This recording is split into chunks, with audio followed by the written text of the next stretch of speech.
Snow clung white to their shoulders as they passed through the gate, silent as figures returning from another world.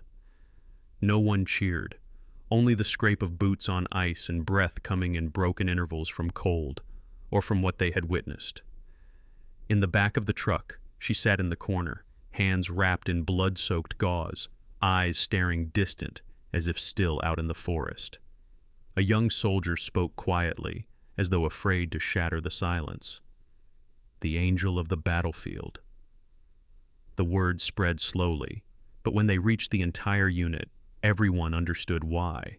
The base looked the same as when they left. Same chain-link perimeter, same watchtower beams cutting through falling snow, same fluorescent glow from the TOC windows.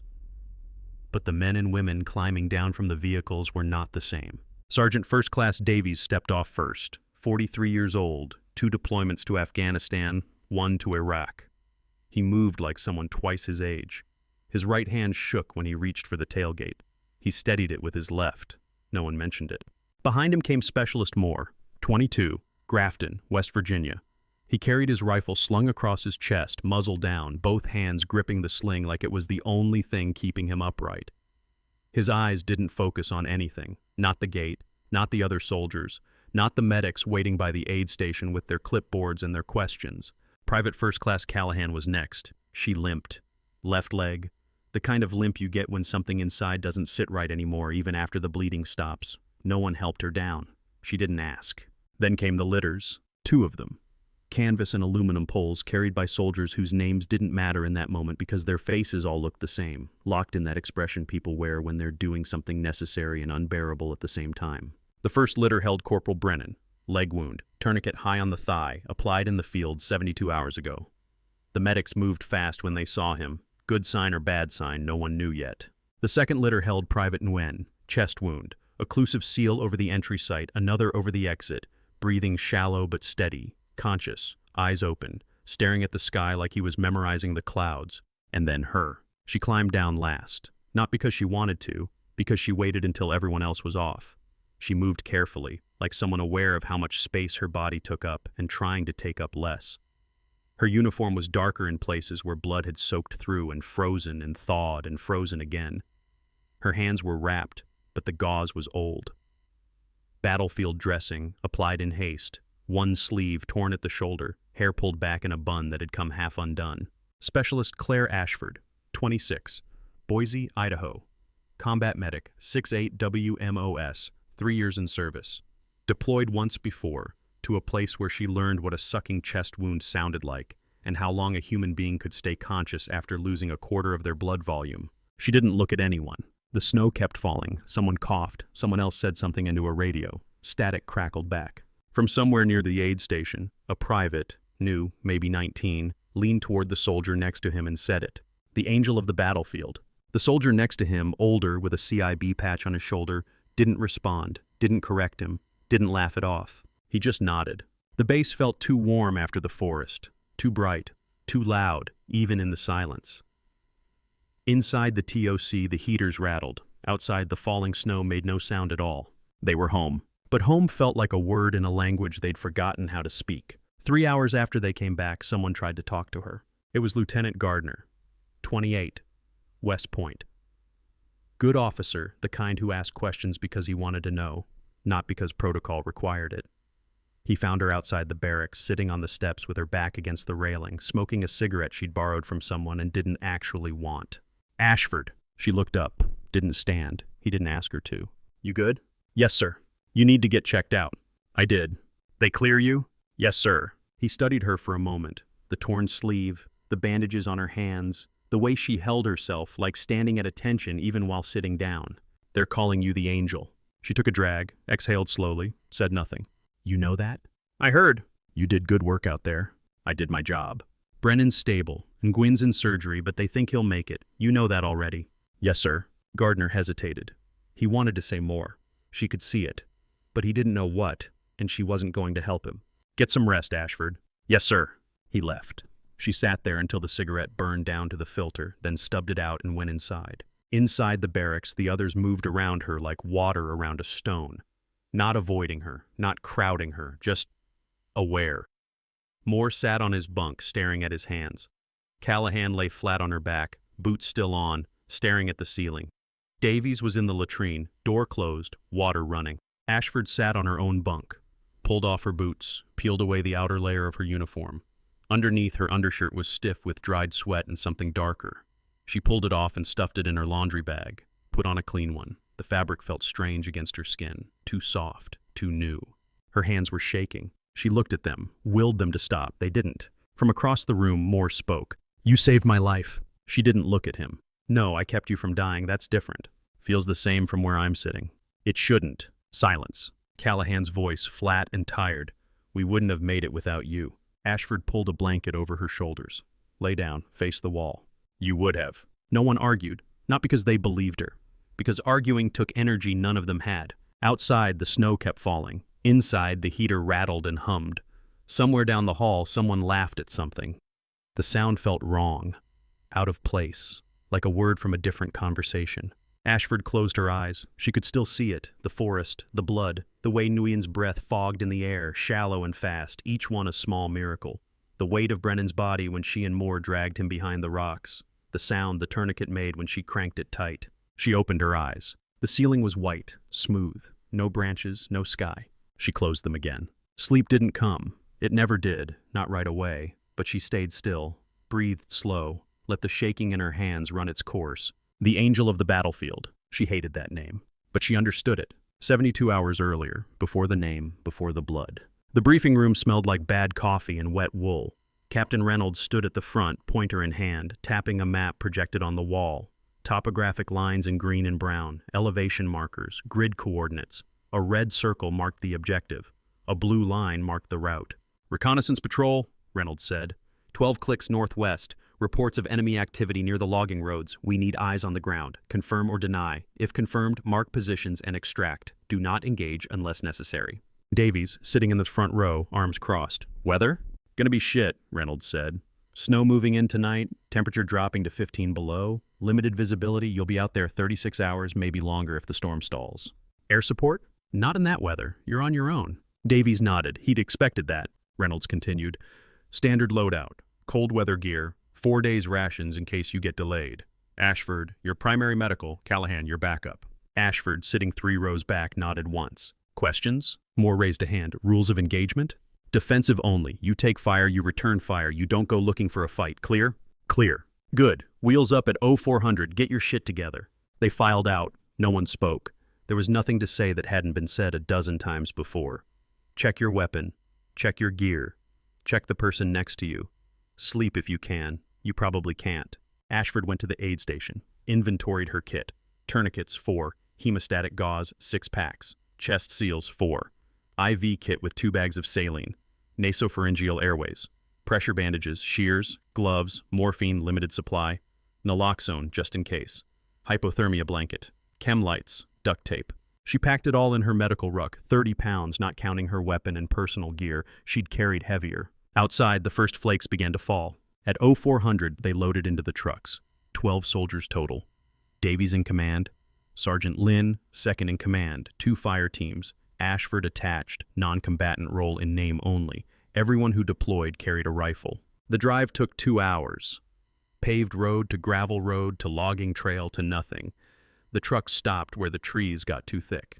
They dismounted in darkness. The snow was already 4 inches deep. Davies checked his GPS, checked the map, looked at the tree line. 2 columns, standard interval. Lynn, take point. Ashford, middle of the formation. Moore, Callahan, rear security. They moved out. The forest swallowed them. Snow changed everything. It made sound different, made distance deceptive, made the familiar strange. Ashford had trained in winter environments before. She knew how to layer, how to manage moisture, how to recognize the early signs of frostbite and hypothermia.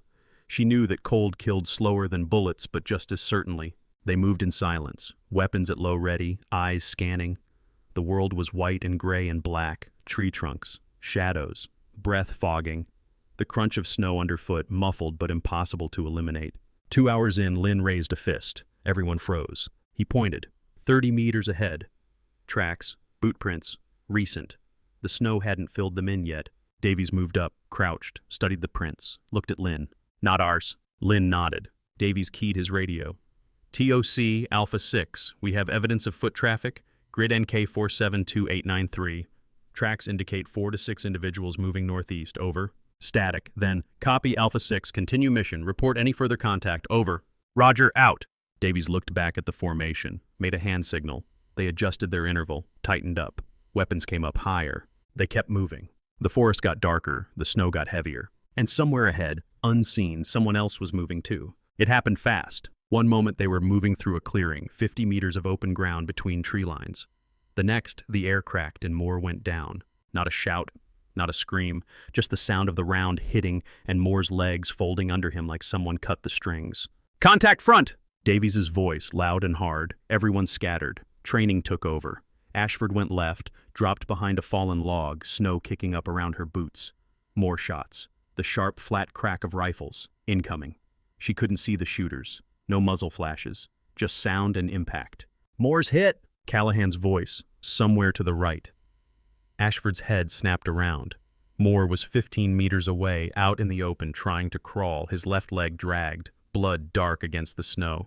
Covering fire! Davies and Lynn opened up. Controlled bursts. Ashford didn't think. She moved, pushed off the log, ran low, zigzagging. Rounds snapped past. One hit a tree to her left, bark exploding. She didn't stop.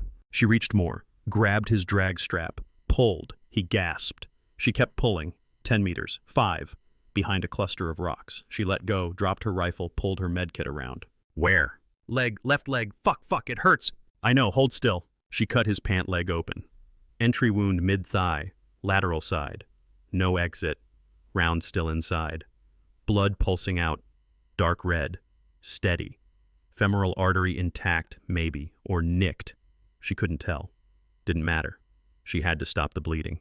Tourniquet, high and tight, above the wound. She slipped it over his boot, slid it up, positioned it, cranked the windlass. Moore screamed. She kept cranking. 1 turn, 2, 3, the bleeding slowed. 4, it stopped. Time. Callahan, crouched next to her now, rifle up, scanning. Ashford didn't wear a watch. Callahan pulled a marker from her kit, wrote the time on Moore's forehead, 9:47. Stay with him. Ashford grabbed her rifle, moved to the edge of the rocks, looked out. The shooting had stopped. The forest was silent again, too silent. Davies's voice low, head count. 1 by 1 they called in, 12 deployed, 11 answered. Moore couldn't speak. Ashford answered for him. Moore's stable, tourniquet applied, needs evac. Can he move? She looked back. Moore's face was white, lips pale, eyes wide, shocky but conscious. Not on his own. Fuck, Davies keyed his radio. TOC Alpha 6, troops in contact. 1 casualty, gunshot wound to the leg, stable but non-ambulatory, requesting immediate evac. Over. Static. Then, Alpha 6 TOC, negative on evac, weather below minimums. Birds are grounded, you need to move to alternate extraction point. Grid to follow. Over. Davies closed his eyes, opened them. Roger, send grid. Over. Numbers came through. He copied them down, looked at his map. The extraction point was 8 clicks south, through forest, in a snowstorm, with a casualty who couldn't walk. He looked at Ashford. She looked back. No words needed. They were on their own. Moore weighed 170 pounds, add his gear another 40. 210 total. Dead weight, literally when a man can't use his legs. Davies made the call. We carry him in shifts. 2 at a time, 15-minute rotations. Ashford monitors his condition. Everyone else pulls security. No one argued. They rigged a litter from 2 saplings and a poncho. Ashford checked Moore's tourniquet. Still tight. No fresh bleeding. Pedal pulse absent on the affected limb, which was expected. Hypothermia was the next concern. She wrapped him in a thermal blanket, tucked chem lights inside his jacket for warmth. How bad? Moore's voice, thin. You'll keep the leg, probably. Probably? Depends how fast we move. She didn't sugarcoat it. He didn't want her to. He nodded. Closed his eyes. They started moving. Ashford had trained for this. Every combat medic did. Tactical combat casualty care, 3 phases, care under fire, stop the bleeding, get to cover. Tactical field care, treat the injuries, prepare for movement. Casualty evacuation care, keep them alive until they reach a hospital. They were in phase 3 now, and phase 3 could last hours or days. She walked next to the litter, checked Moore every 10 minutes. Pulse, respiration, level of consciousness, tourniquet time. She'd rewritten it twice now. Each time the marker started to fade. 9:47.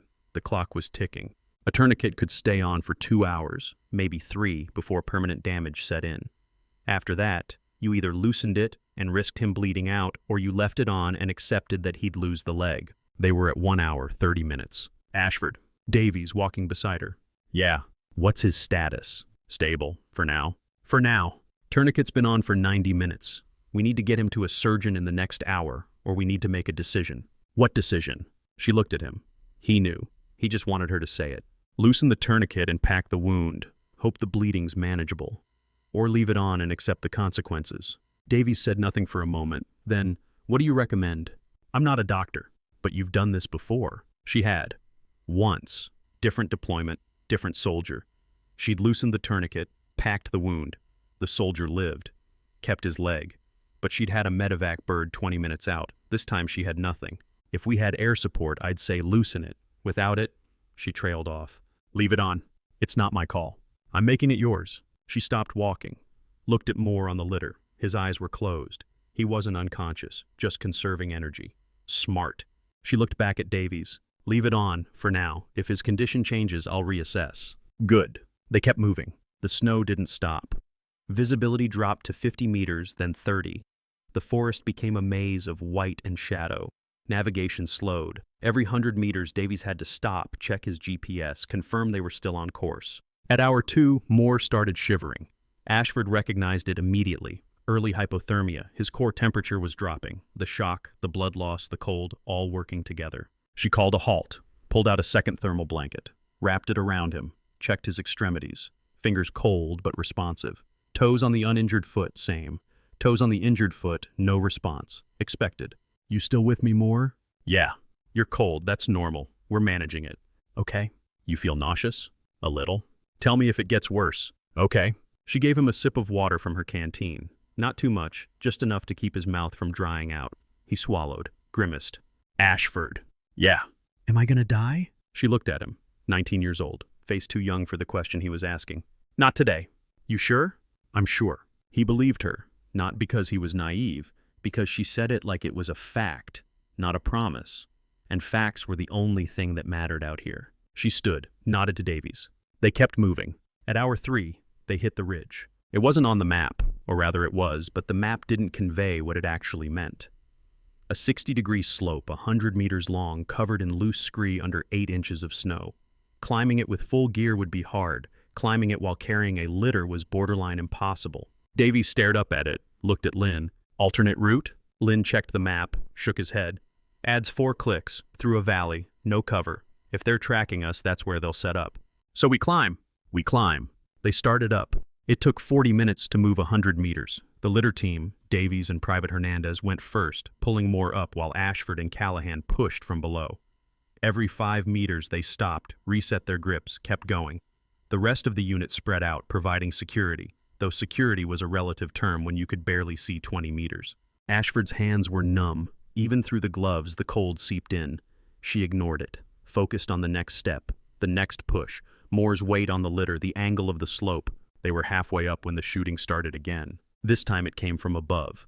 3 round bursts, disciplined fire, rounds kicking up snow to their left, then their right, bracketing fire. They were zeroing in. Contact high. Everyone dropped. The litter slid back 5 meters before Davies and Hernandez caught it. Moore gasped, but didn't cry out. Where are they? Can't see shit! Another burst, closer. 1 round hit the rock next to Ashford's head. Fragments stung her cheek. She pressed herself flat, rifle useless, trapped under the litter. We're pinned! Davies knew it. They all knew it. Uphill attackers, no cover, 1 casualty. If they stayed here, they died. Suppressive fire! Lynn, Kowalski, Walker, lay it down! 3 rifles opened up. Blind fire, aimed at where the shots seemed to be coming from. It wouldn't hit anyone. That wasn't the point. The point was to make the enemy keep their heads down long enough to move. Ashford, we need to get more over the ridge. She looked up. The crest was 30 meters away. 30 meters of open slope. If they moved, they'd be exposed. If they didn't move, they'd die here. She made the decision. Go, I'll cover him! You can't. Go! Davies and Hernandez lifted the litter, started moving. Ashford stayed with Moore, 1 hand on his chest, the other pulling her rifle free. She couldn't shoot effectively from this position. Didn't matter, she fired anyway. Short bursts, uphill, blind. Rounds snapped back. 1 hit the litter pole. The wood splintered but held. Another hit the snow inches from Moore's head. He flinched. She didn't. Keep moving. 15 meters. 10. A round punched through her ruck. She felt the impact, a hard shove against her back, didn't feel pain, checked herself. No blood. It had hit her medical supplies. She'd assess the damage later. 5 meters. They crested the ridge, dropped behind it. The shooting stopped. The slope provided cover. For now. Ashford collapsed next to the litter, breathing hard. Checked Moore. Still conscious, still alive, tourniquet still in place. 2 hours 40 minutes. She looked at Davies. He looked back. No words. They rested for 60 seconds, then kept moving. The forest on the far side of the ridge was denser, older growth. The trees blocked some of the snow, but they also blocked line of sight. 50 meters became 30. 30 became 20. They were moving through a tunnel of white and dark. Davies halted the column, gathered the team leads. They're tracking us. They know where we're going. Lynn, face red from cold and exertion. We can't outrun them, not with Moore. I know. So what do we do? Davies looked at his map, looked at the GPS, looked at the forest. We make them think we're going somewhere else. The plan was simple. Brutal, but simple. Split the unit. One team continues south with Moore and Ashford, moving slow, leaving an obvious trail. The other team breaks east, moves fast, makes noise, draws the pursuit away. Ashford hated it. You split the unit, you cut our strength in half. I know. If they hit the diversion team, then the diversion team fights, and you keep Moore alive long enough to reach the extraction point. She wanted to argue, couldn't. The math was cold but correct. 12 soldiers couldn't move fast enough. 6 soldiers carrying a litter, even slower. But 6 soldiers without a litter could move, could fight, could draw the enemy away from the one person who couldn't defend himself. Davies made the assignments. Lynn would lead the diversion team. 5 soldiers. They'd move east for 2 clicks, then swing back south, rejoining the main group at the extraction point if possible. If possible. Ashford's group, Davies, Hernandez, Callahan, Private Ochoa, and herself. 5 people to move 1 litter 8 clicks through hostile territory in a snowstorm. Lynn's team moved out first. Within 2 minutes they were gone, swallowed by the white. Ashford's team waited 10 minutes, then followed. For the first hour it worked. No contact, no shots, just the forest and the snow and the weight of the litter. Moore's condition was declining. Ashford could see it, pulse weaker, breathing shallower, skin pale and cold. The tourniquet had been on for 3 hours, 15 minutes. They were past the window. Even if they loosened it now, the damage was done. But loosening it meant bleeding, and bleeding meant death. She left it on. At hour 4, Moore started talking. Not coherent conversation. Fragments. His mom's name. Something about a dog. A baseball game. Ashford recognized the signs. Altered mental status. Shock progressing. She gave him a sip of water. Checked his pulse again. Weaker. Davies. Yeah. He's decompensating. Meaning? Meaning we're losing him. Davies stopped walking. Turned. Looked at Moore. Looked at Ashford. What do you need? A hospital, a surgeon, a blood transfusion. What do you have? She knelt next to Moore, pulled out her IV kit. The bag of saline was intact. The needle was intact. Her hands were shaking from cold, but she could do this. She'd done it a dozen times. I can give him fluids, replace some of the volume he lost. It'll buy time. How much time? I don't know. Davies nodded. Do it. Starting an IV in a moving litter, in a snowstorm, with numb hands, is not something they teach in basic training. It's something you learn by doing, by failing, by trying again. Ashford found a vein in Moore's right arm, slid the needle in, missed. Blood welled up. She swore, pulled it out, applied pressure. Tried again. This time it slid home. Flash of blood in the chamber. She advanced the catheter, pulled the needle, connected the line, opened the flow. Saline dripped into Moore's vein, clear and cold. Not blood, not what he needed, but something. He opened his eyes, looked at her. You're good at this. I'm okay at this. Feels the same from where I'm lying. She almost smiled. Didn't. Save your strength. For what? For staying alive. He closed his eyes. She adjusted the flow rate. Too fast and he'd get volume overload. Too slow and it wouldn't help. She found the middle ground. Taped the line to his arm, hung the bag from the litter pole. Move out. They kept moving. At hour 5, they heard the shooting. East, maybe 2 clicks away, automatic fire, a lot of it. Then silence. Davies stopped, keyed his radio. Lynn, this is Davies, report over. Static. Lynn, report over. Static. Ashford felt something cold settle in her chest. Not the weather, something else. Davies tried 3 more times, no response. He lowered the radio, looked at the team. We keep moving. No one argued. There was nothing they could do. Lynn's team was gone. either pinned down, out of radio range, or dead. They were alone. The extraction point was 3 clicks away. They'd been moving for 6 hours. Moore had stopped talking. The IV bag was empty. Ashford didn't have another one. She checked his pulse. Thready, weak, still there. How much farther? Callahan, voice tight. 3 clicks. He's gonna make it? Ashford looked at Moore, looked at Callahan. He's going to make it. She didn't know if that was true, but she said it anyway, because sometimes a lie told with enough conviction becomes a truth worth fighting for. They kept moving. The snow kept falling, and somewhere behind them, unseen, the enemy kept coming. At hour 7, Hernandez collapsed. Not dramatically. No cry, no stumble. One moment he was walking, the next he was on his knees in the snow, litter dropped, breathing in ragged gasps. Davies grabbed him. Hernandez! I'm good, just need a second. But he wasn't good. Ashford could see it. Muscle fatigue, dehydration, early hypothermia. He'd been carrying the litter for the last 40 minutes without break, and his body had reached its limit. She knelt next to him, pulled off his glove, fingers white at the tips. Frostbite, first stage. You need to warm these. I'm fine. You're not fine. Put your hands in your armpits, now.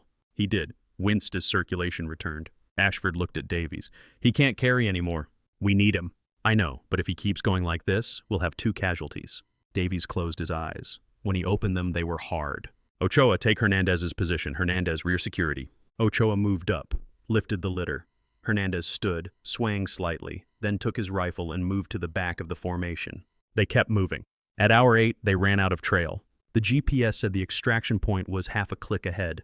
But between them, and it was a frozen stream, 15 meters wide, ice covered in snow, no way to tell how thick the ice was, no way to tell if it would hold. Davies stared at it. We go around. Lynn checked the map. Around adds 2 clicks, and we'd be moving parallel to the enemy's last known position. We cross, the ice breaks, Moore drowns. We go around, we might not make it before dark. Ashford stepped forward, looked at the stream, looked at Moore. I'll test it. No. I'm the lightest. If it holds me, it'll hold the litter. Davies started to argue. Stopped. She was right. Carefully. She nodded, slung her rifle, stepped onto the ice. The first step held. The second. She moved slowly, distributing her weight, listening. Ice creaked but didn't crack. 10 meters, 12. She was almost across. Then she heard it, a sound like a gunshot, the ice fracturing. She ran. 3 steps. The ice gave way. Her right leg plunged through into water so cold it felt like fire. She threw herself forward, grabbed the far bank, pulled. Her leg came free, boot full of water. She hauled herself onto solid ground, gasping. Behind her, the hole in the ice spread, water dark and fast beneath. Davies' voice sharp. Ashford. I'm good. She wasn't. Her leg was already going numb. She had maybe 10 minutes before frostbite set in. Ice won't hold. Find another way. Davies swore, looked at the map, started moving upstream. They found a crossing point 400 meters north. A fallen tree, thick enough to support weight, bridging the stream. They carried Moore across one at a time. Ashford went last, limping, her right boot squishing with every step. On the far side, she sat down, pulled off the boot, wrung out her sock. Her foot was white. She felt nothing. Not good. Callahan knelt next to her, pulled off her own boot, her own sock. Trade. You don't... Trade now. Ashford switched. Dry sock, dry boot. The warmth was immediate. Callahan put on the wet sock, wincing. Thank you. Don't thank me. Just move. They kept moving. The extraction point was a clearing, 30 meters across, marked on the map, empty when they arrived. Davies checked his watch, 1847 hours. They'd been moving for 9 hours. He keyed his radio. TOC Alpha 6, we are at extraction point Zulu. Request immediate evac. 1 urgent surgical, over. Static, then. Alpha 6, TOC, weather is clearing, bird inbound, ETA 20 minutes, mark your position, over. Roger, marking now, over. Hernandez pulled out an IR strobe, activated it, invisible to the naked eye, bright as a star through night vision. They set Moore down in the center of the clearing. Ashford checked him one last time. Pulse barely there, breathing shallow, unresponsive, but alive. 20 minutes. They formed a perimeter, weapons out, waiting. The snow had stopped. The sky was clearing. Stars began to appear. And in the distance, faint but growing louder, the sound of rotors. The helicopter came in low, fast, nose up, flaring hard. A Black Hawk. Side doors open. Crew chief leaning out, scanning. It touched down. Snow kicked up in a white blast. The crew chief jumped out, ran to the litter. How bad? Ashford shouting over the rotors. GSW to left femur. Tourniquet applied. Time 9 hours. IV saline 1 bag. Hypothermic altered mental status. The crew chief nodded. He and another medic lifted Moore, carried him to the bird. Ashford followed, helped load him in, strapped him down. The flight medic, older, experienced, patches from 3 deployments, looked at the tourniquet, looked at Ashford. You kept this on for 9 hours? Yes. He's gonna lose the leg. I know, but he's alive. Yes. The medic nodded. No judgment, no criticism, just acknowledgement. Good work. The crew chief waved. We got room for one more. Davies pointed at Ashford. Go. I'm fine. That wasn't a request. Go. She hesitated, looked at the team. Callahan gave her a nod. Hernandez too. She climbed aboard. The bird lifted. The clearing fell away. Below, the team grew smaller. 5 figures in the snow, watching. Inside the cabin, the noise was overwhelming. The medic worked on Moore, hooking up monitors, checking vitals. Ashford sat against the wall, hands in her lap. That's when she started shaking. Not from cold, from everything else. The adrenaline draining away. The fear she'd locked down for 9 hours finally surfacing. Her hands trembled, then her arms, then her whole body. The medic glanced at her, didn't say anything, pulled a blanket from a compartment, draped it over her shoulders. She pulled it tight, closed her eyes, and for the first time since the shooting started, she let herself feel it. The hospital was a forward surgical team site. Prefab buildings, generators humming, lights too bright. They wheeled Moore straight into the OR. Ashford tried to follow. A nurse stopped her. You did your part, let us do ours. You need to get checked out, exam room 2. Ashford stood there. The nurse didn't move. Exam room 2, now. She went. The doctor was a captain. Tired eyes, steady hands. He examined her hands first. The gauze she'd wrapped in the field was filthy. He cut it away. Underneath, her palms were raw. Blisters from carrying the litter. Frostbite on 2 fingers. You'll keep the fingers, probably. She almost laughed, didn't. He checked her leg, the one that went through the ice. Frostbite on 3 toes. He wrapped them, gave her antibiotics, told her to stay off it for 48 hours. Will I? No, but I have to say it anyway. He finished, stepped back. The soldier you brought in, Moore. He's in surgery now.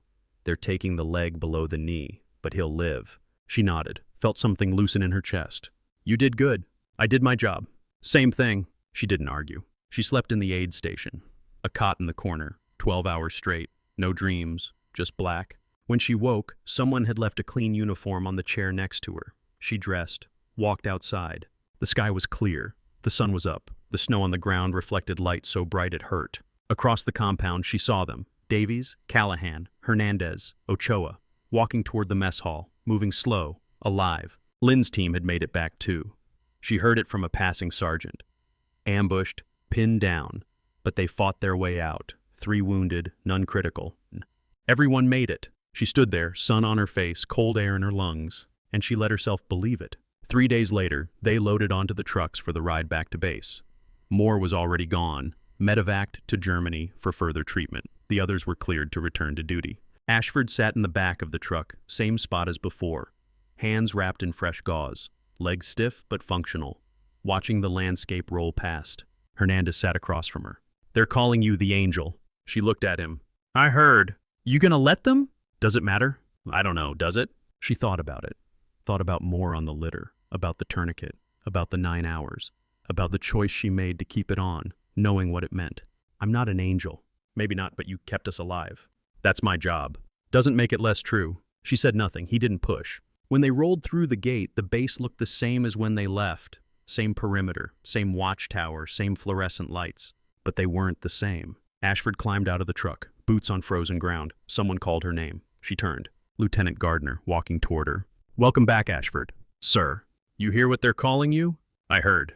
You earned it. She wanted to argue, wanted to say she didn't do anything special, that she just followed her training, that anyone else would have done the same. But she didn't, because it wasn't true. Not everyone would have run into the open when the bullets were flying. Not everyone would have kept the tourniquet on for 9 hours, knowing what it cost. Not everyone would have crossed the ice first, or traded dry socks, or stayed calm when Moore's pulse dropped to almost nothing. She did those things, and Moore was alive because of it. Thank you, sir. Gardner nodded, walked away. That night in the barracks, she lay on her bunk, staring at the ceiling, the same white, smooth surface, no branches, no sky. From across the room, Callahan's voice. You asleep? No. You okay with it, the name? Ashford thought about it. I don't know. That's fair. Silence, then. For what it's worth, I think it fits. Ashford closed her eyes. Maybe. Outside, the snow had started falling again, soft and silent, covering the ground in white. Inside, the heater hummed. Someone coughed. Someone else turned over in their sleep. And in the quiet, the name settled. The angel of the battlefield. Not because she was perfect, not because she was fearless, but because when it mattered, she bent down while the bullets flew overhead, and she kept them breathing.